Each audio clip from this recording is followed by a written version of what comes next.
Les officiers de police judiciaire de la police nationale congolaise, commissariat urbain de Butembo, sont en séance de recyclage en matière des meilleures pratiques en matière d'enquête sur les violences sexuelles. L'ouverture officielle de cette activité a eu lieu le matin de ce mardi 25 juin 2019 dans la salle de conférence du centre d'accueil Joli Rêve à Butembo par le commissaire. En fait, je suis le team leader de la Task Force Ebola ici à Butembo, désigné aussi par la hiérarchie comme chef de bureau SOCSU, c'est le bureau de lutte contre la criminalité organisée.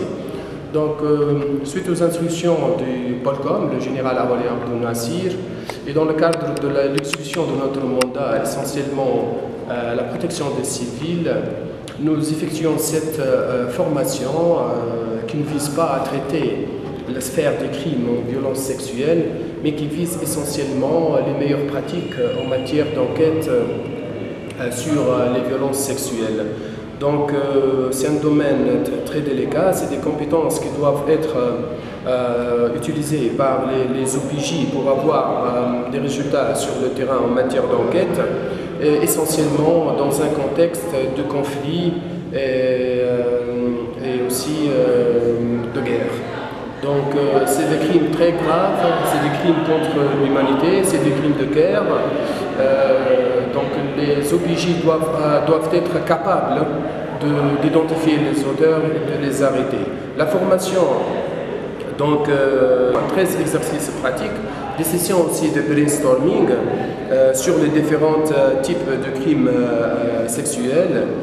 Les apprenants doivent mener les enquêtes proprement dites pour déterminer des cas de viol, l'esclavage forcé, mariage forcé, prostitution forcée, grossesse forcée, stérilisation forcée aussi et autres formes de crimes.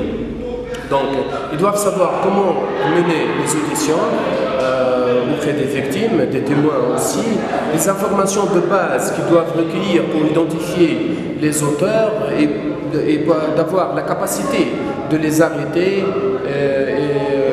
et de les poser devant la justice. Cette formation va durer 3 journées, donc nous commençons chaque jour à 9h jusqu'à midi, puis à 14h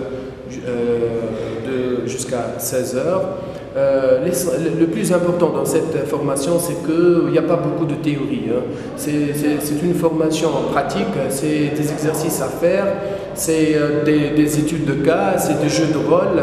Les apprenants, qui sont au nombre de 20, sont divisés à 4 groupes et ils doivent désigner un directeur d'enquête et mener les enquêtes à fur et à mesure suivant les cas présentés. Pour moi, le plus important, c'est lutter contre l'impunité.